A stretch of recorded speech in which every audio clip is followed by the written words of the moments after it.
Baseball! It's America's pastime. The game has been more or less unchanged for close to 150 years. Go back to watch the Tigers play the Yankees in 1912, and though there might be a few less runs and a lot more racist heckling, the game will look pretty much the same as in 1892, 1962, or 2022. Reliable, dependable. That's what makes baseball so popular. But there are times when baseball can turn into a freakish alternative reality, a Kafka-esque dreamscape of oddity. That's right, today we're going to be counting down baseball's craziest moments. Hi, I'm Michael. And I'm Daniel. And we're the co-creators of The Ninth, the new CBC digital series dropping this spring. Catch it. Catch it. And today we're going to be talking about the wildest, the weirdest, the zaniest, the kookiest, and the spookiest plays of Major League Baseball history. Coming in at number 10, we have Randy Johnson, Beans a Bird. Randy smashing the heck out of a fair feathered friend. Great. The ancient Greeks and Romans were fond of killing birds and inspecting their insides for clues about the future. Well, they would have loved Arizona Diamondbacks pitcher Randy Johnson, aka the Big Unit. On March 24th, 2001, Randy Johnson was wheeling and dealing on the plate when, pow! A bird crossed in front of the plate just as Randy was throwing his patented lights-out fastball. And it was lights out indeed for the bird, permanently. That's right, the Big Unit killed a f***ing bird. PETA apparently wanted to pursue legal action against him, trying to file charges on the bird's behalf. But, to the delight of those superstitious Greeks and Romans, the Diamondbacks went on to win their one and only World Series that year, which proves the old Greek adage, you can't make an omelet without breaking a few bird skulls. So the Big Unit, he was known for throwing really fast balls. That's right, patented lights out. And despite what PETA says, I don't think he did this one on purpose. Oh, it's 100% clear. You know how hard it would be to do this on purpose? Yeah. Can we just talk for 1 second about the fact that his name is Randy Johnson and his nickname is the Big Unit? What are you trying to say, Mike?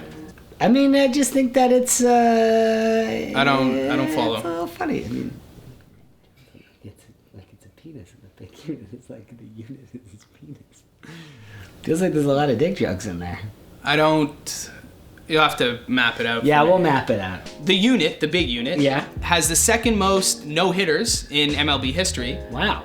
And you know who has the first or most? First, or some would say it's the most. The most. It's Nolan Ryan. Wow, that brings us right into number 9. Nolan Ryan versus Robin Ventura. You know, it's not unusual for tempers to flare on the diamond. If a batter gets beaned, sometimes they'll charge the mound. But usually you don't charge a legend, a future Hall of Famer, and one of the oldest and most respected active players in the league. But that's what Robin Ventura did on August 4th, 1993. Tensions were rising between the Sox and the Rangers when Ryan plunked Ventura in retaliation for an earlier hit by pitch. Did it matter that the man on the mound was a cool 46, 20 years older than him? Nope. Ventura charged, and Ryan was ready, grabbing him by the neck and pounding the stuffing out of him. You know, it just added to the legend of Nolan Ryan. And even future President George W. Bush, who was at that game, was impressed. And he said he thought about joining the fight, which maybe explains why he invaded Iraq almost 20 years later. Maybe. But I think what you see in that fight is something that comes with age, and that's kind of man strength or dad strength, as some would say. Yeah. Robin Ventura was essentially like a little boy. Yeah, he's a young buck. A young man, a little boy trying to fight a grown man in Nolan Ryan. And Nolan Ryan beats the snot out of him. Yeah. You can see on the reverse angle that he's just filling him in. He's just stuffing him like a holiday ham. Let's freeze frame on Nolan Ryan's face as he's connecting one. He's incredible. He's just, he's loving life there. He's lived a long life. I think he was also a father at the time. So he was just channeling his, you're a father, Mike. If you got in a fist fight now versus 20 years ago, would you perform differently, you think? Yeah. Yeah. Yeah, at 16 versus now? Yeah. Yeah, I would. I think that's a fair and accurate point. Fair and accurate points, that's a natural segue into number 8. Dave Winfield kills a seagull. It's our second bird on the list. Yeah, birds aren't having a good day today because Randy Johnson wasn't the only one to kill a bird at a ballpark. Dave Winfield also has the dubious distinction of being a fellow avian assassin. But was it an accident? Some say yes, some say no. August 4th, 1983, Winfield's Yankees were visiting the Blue Jays at Exhibition Stadium. Between innings, Winfield and the ball boy were playing catch when Dave arced one up and wham, caught a seagull right on the beak. The The bird came crashing down and was covered by a towel, saved as evidence. The crowd turned on Winfield, the cops too. He was charged with cruelty to animals and brought downtown. He insisted it was an accident and all charges were eventually dropped. But I want to ask you something. Do you think Torontonians forgive him? Probably, because by 1992, he was a Blue Jay and he hit a game-winning 2-run double in Game 6 of the World Series in extra innings to give the Blue Jays their first ever championship. And I think probably the ghost of the seagull forgave him for that. Yeah, I mean, if you do a side-by-side of Dave Winfield's bird incident and Randy Johnson's bird incident, they're quite a bit different here. Oh yeah, it's not clear-cut that Winfield wasn't trying. I wonder if he was just sort of like, I'll throw it at the bird and didn't actually expect to connect. That's my guess. You thought he was like, it might be funny to like graze it, people get a kick out. Either way, it just shows anything can happen in baseball and in life, and don't do something if you're not ready for the consequences. Yeah, don't throw a ball at a bird if you can't face the music and be like, yeah, I killed the bird. I did it on purpose because I hate birds. Some say that would have made Winfield a hero. Not me. Yeah, I didn't say it either. Interesting. Campbell said it. Camera guy said it. Which brings us to number 7. Martinez homers off of Jose Cansecos' head. If you were working on a comedy series about baseball and you were sitting in the writer's room and you said, hey, how about someone doinks a home run off the head of the biggest douchebag on the field? The rest of the writers would probably ridicule you. That's impossible, they'd say. It's too obvious, they'd say. And you'd probably be fired. But show them the tape of the May 26, 1993 game, and they would gasp, freeze in their tracks, and mumble an apology. That's right, because that's the day Carlos Martinez hit a fly ball to the warning track that somehow found a fielding Jose Cansecos' head and bounced off his thick skull and over the wall for a home run. It actually happened. I could just watch this clip over and over again. It's incredible. I also like Canseco's amused by it. Like he can't even, he's like, that was crazy. And when you see other top 10 lists of like biggest gaffes in sports history or like biggest idiots to do stupid things, this one's right there at the top. It's just textbook. Textbook bad baseball. Yeah, textbook bad writing. Bad everything. Well, like people are like, yeah, we get it, Canseco. We hate you. Duh. You know. This was also in the heyday of juicing, right? Was he juiced up? Maybe. No, I don't think he was. Was 93? He juicing? Yeah, he was juicing. I mean, we don't know definitively if he was juicing. Tweet at us. Let us know if you were juicing. But maybe the juice, if he was juicing, not to say that he was or wasn't juicing, but if we were to say he was juicing, or if one was to juice, maybe it throws off and maybe he thought his head was the glove, and the ball to go in the head was into the glove. Or he thought he was playing soccer. Yeah. He's like, I'm in a professional soccer match. I'm in England. I'm playing for Arsenal. All juiced up. I'm playing for Arsenal. I'm playing for Man U. Yeah. I'm going to head it over the wall and be a big hero to the hometown crowd at Arsenal. Maybe he was just trying to get a English Premier League. Maybe he was trying to get a laugh. He's like, oh, people are down on me. You know, I haven't been playing that well. I'm going to get a laugh. They'll like me for this. Yeah, they'll love me. Off my head and into my glove. It'll still count. Either way, he definitely thought he was British, right? There's no way he didn't. I'm hilarious. I'm Mosaic and Psycho. I'm British. Yeah, that's how he would talk among friends. I heard in the dugout. In the dugout. They're like, focus on catching maybe, less of the impressions. Yeah. And this happens. Let's run a clip of Mad TV, which featured Jose Canseco in 4 episodes in the early 90s. You are now watching Mad TV. Oh, remember when they had the dancers? No, that's In Living Color, you piece of All great.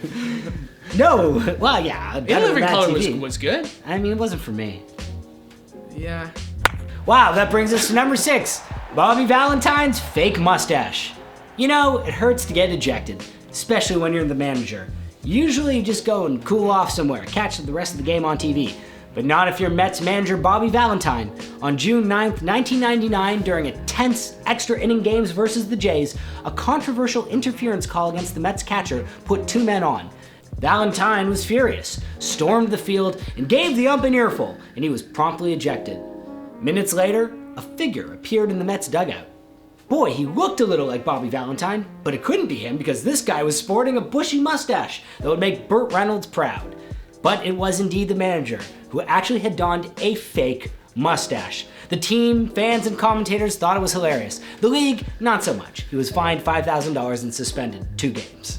So, first thing about this one, I would say totally worth it. Oh, God. Like, totally worth the $5,000 Oh, my fine, God. suspension. Everybody loved it. He got high fives on the way out. It's great. It's important to note he denied that it was him at first. Like, he was trying to pull it off. It wasn't a funny gag. But he was like cheekishly smiling and joking around. Like he knew it wasn't. But he took it. He at least like put a T-shirt on. He took his jersey off. Wait a second. Where did he get the mustache? I mean, they got a lot of mustache guys there, right? Just hanging out? Yeah, wardrobe person doing mustaches. I think it was probably one of the assistant trainer's actual mustaches. Like, you, trainer, I need that I mustache. need that mustache. And when you watch the play, obviously the mustache is the fun part, but looking at the play, I don't fully understand. Like, you can see The interference. Yeah, the calling? interference. Like, It's he was crazy. safe anyway. The runner was safe anyway, so it doesn't matter. But they gave him the base because of it. And I get it. He stepped off the bag too much to make the play. All these things, but he was safe anyway. Like, he wasn't thrown out, so why does it matter? Yeah, Right? I know you raised a valid point. A very valid point. Yeah, it seems like a waste of a mustache. So, the one thing about mustaches, Yeah. this reminds me of my favorite mustache-related music video, Sabotage by the Beastie Boys. Let's run a clip of Sabotage. Oh, can't stand it. I know So you good. plan it. I'ma set it straight this Watergate. Nah, it's great. So good. Great Spike video. Jones at his best. I actually think him at his best. I'm gonna be perfectly honest. It's so good. So good. Let's It's run a clip him. from her. No, Spike Jones is a guy. Who's on first? This is a classic bit. Classic bit. Biting off more than you can chew. What a great segue to number 5 on our list. Doc Ellis's no-hitter on LSD. Baseball, as they say, is as much a mental game as it is physical. You need focus, concentration, confidence, and patience. Or, if you were Pittsburgh Pirates pitcher Doc Ellis on the night of June 12, 1970, you could throw all of that away and instead rely on tangerine treetops and marmalade skies. Thinking he wasn't due to pitch that day, Doc took a few hits of LSD, and by that evening found himself on the mound in San Diego. Higher than Jimi Hendrix at Woodstock, Doc pitched brilliantly, if erratically, to secure himself in baseball and drug enthusiast lore. What would that be like? He said at one point he thought the catcher was Richard Nixon. I think that's... that feels like a nightmare. The only thing that I feel bad for those fans thought they were watching a regular no-hitter, which is really entertaining. But how much more fun would it have been if that was part of the... Like, that should be the setup. Like, one player in a game for every major league game, or even just say one game a week, is on some sort of drug. You got to identify the player and the drug. I mean, that would be really fun if you're watching the game and you're like, oh, look at that. That's interesting.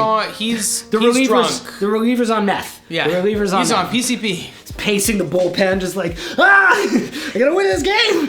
That would be wild stuff. I'd watch it. So does that make it the greatest no-hitter of all time? Like, does it escalate it? Does it make it more impressive? Less impressive? Yeah, I'd say more impressive. Maybe he could also be using it as a way to get out of the spotlight, to remove himself from it. I think he's quoted as saying there's so much pressure on you as a pitcher, especially, that sometimes you have to try to take your head out of that and just focus on the pitching. He probably went too far with the LSD. Maybe there were some other drugs he could have used, but Yeah. boy oh bay, he definitely wasn't thinking about baseball when that was going on. Am I right? Yep. I wonder if at any point when he was pitching on LSD on the mound, he thought he was being attacked by a bunch of bugs. Bunch of bugs? What? What a great segue into number 4 on our list, Midges Attack, the 2007 ALDS Game 2. Game 2 of the ALDS, Yankees versus Cleveland, in the 8th inning, and rookie sensation Java Chamberlain was on the mound. Leading 2-1, things looked pretty good for the Yankees. But as we all secretly know, God hates the Yankees, and like Moses did in the land of Egypt, the Cleveland fans summoned a plague. Suddenly, and without warning, a swarm of midges flew in from the night sky, terrorizing Java and the Yankees. Java got so freaked out, he threw 2 wild pitches, which paved the way for a Cleveland win. Yeah, it's pretty wild when you watch the whole clip to see like all these bugs going around his head. And they were also, I believe, usually when that's all around, they're mating. So not only are they all around, they're having sex on and in around his face. Yeah, they're getting in his eye. He just looks freaked out. That just would be a nightmare. He keeps hitting himself. Wouldn't they like act of God, like postpone the game or something? And there's the great clips of them all passing around the bug spray. The bug spray, yeah. They're talking about, don't get any on your hand, because that could be, seen as a violation. Yeah. Putting some extra juice on the hand. Yeah. It's wild there's stuff. Wild stuff. You can't make it up. I think we often call them lake bugs, because we got around, like, they're really around the lake. Lake Erie, the Great Lakes here in Ontario. Some wild stuff, the midges. Yeah, the only midge I know is Midge Rossetti, girl I used to date. How you doing, Midge? Catch it. I'd like to talk a little bit more about the fact that they were mating. No, they were definitely mating in and on and around his face. That's amazing. And it's possible, Yeah? just possible, that they laid eggs inside of him. Aw, man. That's actually a real claim to fame for some of those midges and be like, where are you from? Job Chamberlain, man. Honestly, midges are a crazy thing to show up in the middle of a game, but that's not even the craziest thing that showed up in a game. Get out of here. Yeah. I'll tell you about it right now. Yeah? If you want to know about it. I'd like to know about That's it. crazy, because it's actually next on our list. Number 3, a fan parachutes onto the field at Shea Stadium in the 1986 World Series. The Mets-Red Sox 1986 World Series was memorable for a lot of reasons. There's that Bill Buckner play. If you want to know more about it, check out the link To this list. to this list here. This one will be real. Yeah, this is a real one. Yeah. He was number 10 on a different list. Yeah. Lists. Catch that list. Lists abound. If you don't know about Bill Buckner, either watch that list or look him up and then you can cringe and cringe again. But that wasn't the only bizarre event of the series. Game 6 was all set to begin. The crowd at Shea Stadium was buzzing when it's a bird, it's a plane. No, it's an out-of-work actor dressed all in white parachuting onto the field with a homemade Let's Go Mets banner. Coming in for a soft landing, the man, Michael Sergio, received cheers and admiration from thousands before being escorted to jail. Fun fact, he won a Daytime Emmy in 1996 for directing the Ringling Brothers TV circus special. Wow, he's truly a double threat. Truly. If those threats are parachuting and directing daytime TV. That's Hats off. a double threat. Yeah. I would like to point out that if that happened today, he probably would have been shot dead. Down, yeah. Like they would have, NORAD would have scrambled the jets. Oh, yeah. He would have been toast. Or he would have at least been, like, the snot would have been beaten out of him the moment he touched down. Instead, when you look at the clip, it's almost like it was planned. Like, a couple of security guards run out, put their arms around him, walk him in, he gets some high fives on the way in. Yeah. Don't try that today. That's a pre-9/11 world, man. It's just the rules are different. Yeah. Heck of a skydiver, though. What do you think they also probably, like, closed the airspace around the World Series now. Like, you just couldn't do it. Yeah. I dare you at home to try it. I dare you. Do not try that at home. I dare you to try it at home. Don't try it Dare at you. home. Don't try that at home. Dare you. Let's go to number 2 on our list. Steve Bartman kills the Cubs. Wasn't it Oscar Wilde who said, "Each man kills the thing he loves"? Well, very few would understand those words as intimately and as frighteningly as Cubs superfan Steve Bartman. It was October 4th, 2003 at Wrigley Field. The Cubbies were leading the NLCS 3-2 against the Marlins. In the 8th inning, up 3-0, the Cubs were 5 outs away from their first pennant since 1945. A fly ball to left field should have been the second out, but Steve Bartman held out his hand to catch it, disrupting the fielder, Moises Alou. It was somehow the straw that broke the camel's back, and the Cubs went on to surrender 8 runs. Steve Bartman was escorted out of the stadium amidst boos and taunts. The Cubs went on to lose Game 7, and poor old Steve Bartman received death threats and had to leave Chicago. But when the Cubbies finally won it all in 2016, they gave him a ring to bury the hatchet. Oscar Wilde, on the other hand, died broken alone from meningitis at the age of 46. Steve Bartman. Oscar Wilde. Bartman basically ruined his life. Yeah. The Chicago fans were not too kind. No. He was also a massive Chicago fan himself. Like, he wanted nothing more than Chicago to win. The ball was right there. He didn't have to lean that far out. I mean, anyone who was sitting there, he had the bad luck of sitting there. Also, probably if most people would try. If there's a ball coming at your face, you're gonna try and catch it, or at least knock it out of the way. The Cubs were gonna lose. The Cubs sucked. They lost to the Marlins. I mean, that's also if you run back the clip, you'll see that everyone was trying to catch the ball. It's not like everyone else went, oh no, this could be a fair ball. Yeah. Hey, Steve, what are you doing? Get out of there, Steve. He's like, no, I'm going to catch the ball. It's like, no, everyone's like, oh, there's a ball coming. Like, yeah, it's crazy. It's crazy. It's terrible what happened to him, and I'm glad they made it right. But when will the world make things right to Oscar Wilde? Actually, I think he received a pardon from British Parliament posthumously. Yeah, some fucking good it does me now. And speaking of the world, that brings us to number 1 on our list, the 1989 World Series earthquake. Earthquake!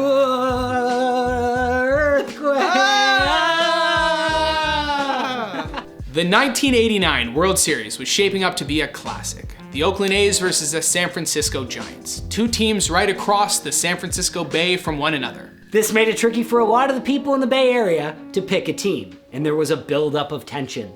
Amazingly, that tension seeped into the San Andreas Fault Line, where it built up and was finally released at 5:04 p.m. on October 17th, 31 minutes before the first pitch of Game 2. Amazingly, ABC's Al Michaels was airing pre-game highlights in the booth when the quake struck, making it the first ever nationally televised earthquake. There was extensive damage to the entire Bay Area, and the game was delayed for 10 days. But Oakland went on to win, which proves a point A's fans have been making for years. God hates the Giants. I don't know if I'd go that far with the Giants and God's hatred of them. I mean, he sent an earthquake to shake him up. That's something. Nice. The clip is crazy. I love how Michael's like, we're having an earthquake. Yeah, it's like someone muffled him or something. And it did the classic, like the scrambly TV. The good 1980s scrambly TV. Yeah, if they were making a show about an earthquake, they would have that happen. I also like it cuts back and Al Michaels is kind of laughing. He's like, well, that was the greatest open in baseball history. Meanwhile, like 100 people died. Well, yeah, and there's like extensive damage. Yeah, there's probably a lot of really bad things going on over there chuckling it up. But it's wild. I mean, it's wild that it happened, you know. But delayed the game 10 days. That's a real delay. Well, that brings us to the end of our list. It's been a great time. Thanks for joining us, Daniel. Thank you for joining us, Daniel. And we'll be back soon with a different list, but until that list comes out, you can watch these other lists. Links all over here and down there, and some of them even over there. But most importantly, you should catch the 9th on CBC Gem. Coming this May 16th on Gem cbc.ca.com/subscribe. It's .ca. .html. Let's run the official CBC link here. Yeah, download Gem. Get ready. Download Gem, get ready.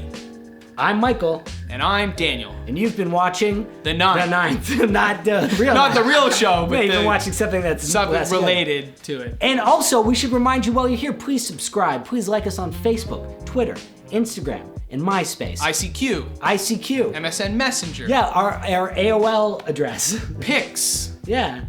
Dial us up. Yeah, get that old school modem going and crank it. Rip the edges off your printer paper. Yeah, run the bunny ears on the TV all the way to 11. Yeah. Catch it. Catch it.